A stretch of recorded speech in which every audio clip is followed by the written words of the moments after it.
ቦታችን ባዶ ሊሆን ነው እንዴ? መሆን የለበትም። ጊዮርጊስ ብቻውን ቆሞ አይቀርም።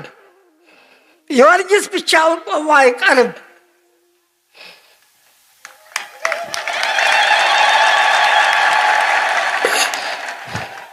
ወደ ሌላ አታስገቡኝ እባካችሁ። ተውኝ ተውኝ።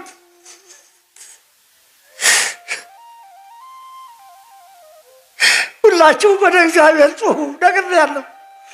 ወደ እግዚአብሔር ጩኹ።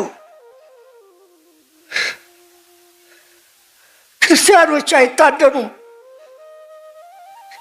የክርስቲያን ደም የሚፈስባት አይደለችም ኢትዮጵያ። ሰዎች ችግር እየፈጠሩ ናቸው። ወንድማማቹን ህዝብ እያታኮሱ ናቸው። እግዚአብሔር ወደ ጥንት ልቡናቸው ይመልሳቸው። የመጀመሪያው ልባቸው በጎ መስሎ ስለታየኝ ነው። ክፉም ከሆነ ይለውጥላቸው።